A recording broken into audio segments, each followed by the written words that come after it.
College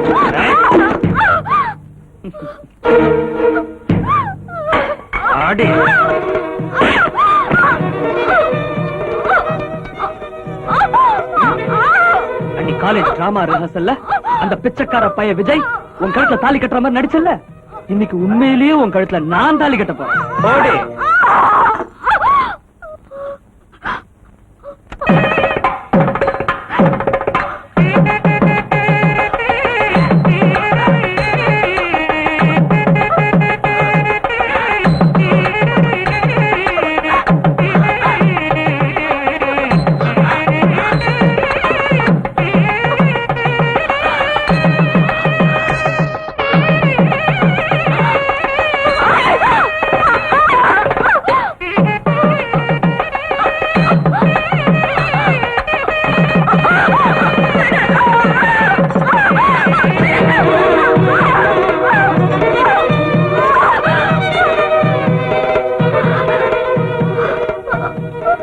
கெடுக்கணும்னா அவளை தாலி கட்டினப்புறம் தான் கெடுப்பேன், கெடுத்தப்புறம் க்ளோஸ் பண்ணிடுவேன்.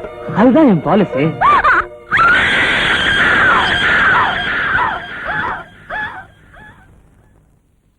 விஜய், நாம இவ்வளவு ஸ்டெப் எடுத்தோம், பிரியாவை பத்தி எந்த தகவலும் தெரியல. இப்ப என்னடா பண்றது? பொண்ணு பிரிஞ்ச துடிப்புல மந்திரி பிரியாவை கண்டுபிடிச்சு கொடுத்துருவாருன்னு நினைச்சோம். ஆனா அது வரைக்கும் ஒரு ரியாக்ஷன் இல்லடா.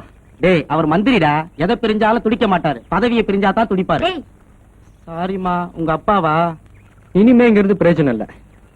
ராணியை வீட்டுக்கு அமிச்சிட்டு நாம தான் எப்படியாவது பிரியாவை கண்டுபிடிக்கணும். விஜய், விஜய், என்னடா? நம்ம பிரியாவை யாரோ கொலை பண்ணிட்டு காலேஜ் காம்பவுண்ட் உள்ள போட்டுருக்காங்கடா. டேய், என்ன சொல்ற? பாத்தியாடா நீ? நீ பாத்தியாடா? ஆமா, பார்த்தேன்.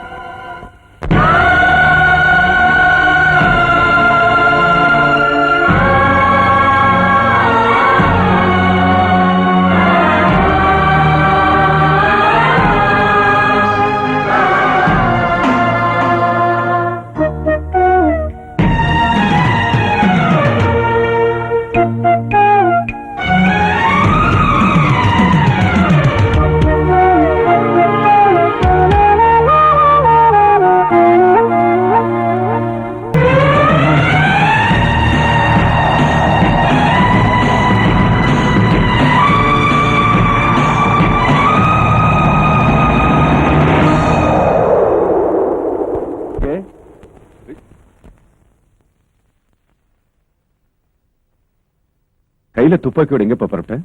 கள்ளம் கபடம் தெரியாத என் பிரியாவை கெடுத்து கழுத்தை நெரிச்சு கொண்டு காலேஜ் கேம்பஸ்ல போட்ட அந்த கொலைக்காரனை அழிச்சிட்டு வர போறேன். உயிரை தியாகம் செய்ய முடியாத கோழைங்கெல்லாம் போராட்டத்துல இறங்க கூடாதுன்னு நான் ஏற்கனவே சொல்லிருக்கேன். இதுக்கு பேரு போராட்டம் இல்ல, ரவுடித்தனம். இப்ப என் நோக்கமெல்லாம் பழிக்கு பழி, உயிருக்கு உயிர். இதுதான் உன் முடிவா? ஆமா சார். பிரியாவை கண்டுபிடிச்சு கொடுங்கன்னு போலீஸ் ஸ்டேஷன்ல இருந்து மந்திரி வீட்டு கதை வரைக்கும் தட்டி பார்த்துட்டேன். தட்டி தட்டி என் கைதான் வலிச்சதே தவிர எனக்கு நியாயம் கிடைக்கல. அதுக்காக தான் இந்த துப்பாக்கியால நான் தீர்ப்பு சொல்ல போறேன். விஜய், உன்னை பொறுத்த வரைக்கும் இறந்து போனது உன்னோட படிச்சுக்கிட்டு இருந்த ஒரு மாணவி. ஆனா எனக்கு என் கூட பிறந்த தங்கச்சி. என் உணர்வுகள் எப்படி இருக்குன்னு கொஞ்சம் கொஞ்சம் நினைச்சு பாரு. உண்மையிலேயே கொதிச்சு போய் கையில துப்பாக்கி எடுக்க வேண்டியவன்னா ஏன் எடுக்கல? நான் என்ன கோழையா இல்ல உணர்ச்சிகள் இல்லாத மரக்கட்டையா? இல்ல, கத்தியாலையும் துப்பாக்கியாலையும் நாம எந்த லட்சத்தையும் அடைய முடியாது. அதுக்காக நான் உன்னை கோழையா இருக்க சொல்லல. கொடுமையை எதிர்த்து போராடணும். ஆனா அந்த போராட்டம்ங்கிற புரட்சி இந்த நாட்டுக்கு ஒரு மறுமலர்ச்சியை கொடுக்கணுமே தவிர அது வன்முறையா மாறி நாம வாழ்ற இந்த வீட்டையே அடிச்சிடக்கூடாது. நீ படிச்சவன், நான் சொல்றது புரிஞ்சுக்குவேன்னு நினைக்கிறேன். இப்ப என்னதான் செய்ய சொல்றீங்க? அந்த கொலைகாரன் யாருன்னு கண்டுபிடி. அது வேற யாராவும் இருக்க முடியாது, ராக்கி தான்.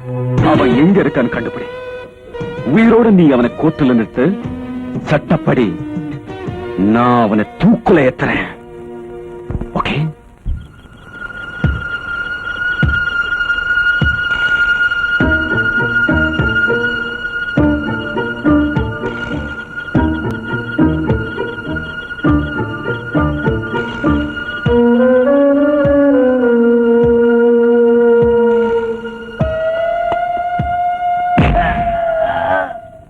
ஆயா காக்கி, என்னய்யா லட்டிக்கு பதிலா பொட்டி எடுத்துட்டு வர்ற? நாளைக்கு பொட்டிக்கு பதிலா குட்டி எடுத்துட்டு வருவியா? பொட்டியே முடிச்சுட்டு வருவேன், குட்டியே எடுத்துட்டு வருவேன், ஏமாந்தா அவன் முட்டையும் தட்டுவேன். ஆமா, இன்னைக்கு நாளைய திருப்பு பத்திரிக்கை பாக்கலையா? என்ன விளையாடுறியா? எனக்கு படிக்கவே தெரியாது, அப்புறம் எங்க பாக்குறது? பார்த்தாவே தெரியுது. கல்லூரி மாணவி கற்பழிப்பு, மாணவர்கள் கொந்தளிப்பு, கல்லூரி வளாகத்தில் மாணவி பிணாம். அதுக்கே இங்க வந்த? அந்த மாணவிய கற்பழிச்சது யாரு, கொலை செஞ்சது யாரு? இந்த கேள்விக்குறியோட மாணவர் பட்டாளமே வெறித்தனமா அலைஞ்சிட்டு இருக்கானுங்க. அவனுக்கு கைக்கு மட்டும் இந்த கொலைகாரன் கிடைச்சான், கைய கால அக்கு வேற ஆணி வேற பிச்சு காக்காக்கி போட்டுருவானு. போடட்டுமையா, அது ஏன் சம்பந்தம் இல்லாம இங்க வந்து சொல்லிட்டு இருக்கேன்? நான் கொஞ்சம் இடக்கு மடக்கான வேணும் முன்னாடியே சொல்லிருக்கேன். நான் இல்லேன்னு சொன்னா மேத்தா எங்க? ஏன் அந்த பொண்ணை கற்பழிச்சு கழுத்தை நெரிச்சு கொன்னது வேற யாரும் இல்ல, நம்ம புல்லாண்டான் தான். நம்ம புள்ளையா? இதுல ஏன் என்ன ஒம்புக்கு இருக்கிறீங்க? மேத்தாவோட புல்லாண்டான் ராக்கி. அந்த புல்லாண்டான் பண்ண கொலைய கண்ணால பார்த்த ஒரே சாட்சி இந்த புல்லாண்டான். என்னங்க அவன் பாட்டுக்கு உளறிக்கிட்டே இருக்கான், நீங்க பாட்டுக்கு கேட்டுக்கிட்டே இருக்கீங்க? அவரால ஒன்னும் ஆட்ட முடியாது. ஏன்னா பங்கு மார்க்கெட்டுன்னு 10,000 கோடியை வாயில போட்டு மென்னுட்டு இருக்கிறாரு. அதுக்கும் நான் தான் சாட்சி. ஆட போயா, இதையெல்லாம் இவர்கிட்ட போய் சொல்லிட்டு. கொள்ளை அடிக்கிறது கொலை பண்றதெல்லாம் எங்களுக்கு சர்வ சாதாரணம். ஏன்னா அதிகாரம் பூரா எங்க கையில இருக்கு. இப்போ நாளைக்கு மெட்ராஸ் விக்கிறாங்கன்னு வச்சுக்க, அதையும் வாங்கிடுவாரு. செங்கல் ஸ்டேஷன் என்ன விலை, நிக்கிற ரயிலோட வாங்கிடுவாரு. நாட்டே தின்னு விட்டு ஏப்ப விட்டுக்கிட்டு இருக்காரு. பிசுக்கோத்து விஷயத்தை போய் பெருசா சொல்லிட்டு இருக்கீங்க. யூ கோ விசி. இங்கிலீஷ பார்த்து மிரண்டுட்டான். சரி, அதுக்கப்புறம் உங்க இஷ்டம். நான் கொஞ்சம் இடக்கு மடக்கானவன். தண்ணி அடிச்சுட்டா என்ன பேசுறேன்னு எனக்கு தெரியாது. உனக்கு என்ன பேசவும் தானே தெரியாது, நாங்க என்ன பண்ணுவோம்னே தெரியாது.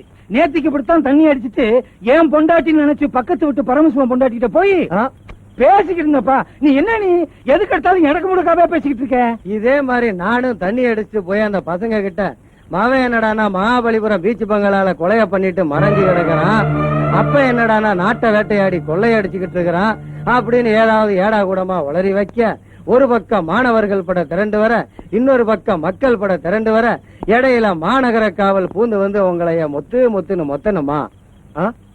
சரி, இப்படித்தான் உங்க தலைவிதியில நடக்கணும்னு எழுதியிருந்தா நான் என்ன பண்றது? இல்ல, என்னையா மாநகர காவல் என்கிட்ட சொல்ற? ரெக்கமெண்டேஷன்ல வந்துட்டியா? நீ நானும் பேச வேண்டியதை போய் எம்எல்ஏ கிட்ட பேசிட்டு இருக்க. ஓகே ஓகே ஓகே, என் பையன் கொலை பண்ணதுக்கு நீதான் ஒரே சாட்சி. இப்ப நான் இல்லன்னு சொல்லலையே, நான் தில்லுமுள்ளு பண்றேன். இப்ப நான் இல்லன்னு சொல்லலையே. திருட எதுக்காக திருடுறான்? பணம் புரட்டுறதுக்கு தானே. நான் யாரு? உன்னுடைய பங்காளியா? என்ன பகையாளிய நினைக்காத. நான் எதுக்காக திருடுறேன்? உங்களோட பங்கு போடுறதுக்கு தானே. இந்த சாப்பிடு. இந்த பொட்டியை ரொப்பினா என்ன ஒரு 5 கோடி தருமா? பொட்டி எது கொண்டாந்துன்னு மேத்தா பட்டுன்னு சொல்லிட்டீங்களே. இவர் யாரு? முடிய வச்ச முகத்தை உறைஞ்சிருவாரு. பங்காளி, நானும் கொஞ்சம் இடக்கு மடக்கணும் தான். உனக்கெல்லாம் முன்னோடி. எம்எல்ஏ, இந்த பொட்டி எடுத்துட்டு போய் ரொப்பி கொண்டா. சாப்பிடு. என்ன ஆட்ட முடியாதுன்னு சொன்னல, எப்படி ஆட்டம் பாரு.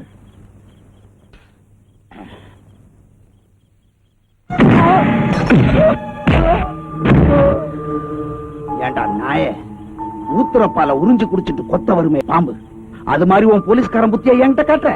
நான் எங்க இருந்து வந்தவன் தெரியுமா? பிளாட்ஃபார்ம்ல இருந்து வந்தவன். திரும்பவும் அதே பிளாட்ஃபார்ம் போறதுக்கு நான் தயாரா இருக்கேன். அந்த லெவல்ல இருந்து பல கோடி ரூபாய் கொள்ள அடிச்சிட்டு இப்ப இந்த லெவல்ல இருக்கனா, இதுக்கு நடுவுல ஒன்ன மாதிரி எத்தனை கேடி பயில பாத்திருப்பேன். You bloody fool. மீசி தடவை என்ன பிரயோஜனம்? நீ வில்லன், இவரு வில்லனுக்கு வில்லன். இவர் மட்டும் வில்லன் இல்ல, இவங்க அண்ணன் வில்லன், இவங்க அப்பா வில்லன், இவங்க குடும்பமே வில்லன் பரம்பரை. நீங்க எல்லாம் துப்பாக்கி எடுத்தா தொடச்சிட்டு உள்ள வச்சிருவீங்க. இவங்க பரம்பரை துப்பாக்கி எடுத்தா சுட்டுட்டு தான் வைப்பாங்க.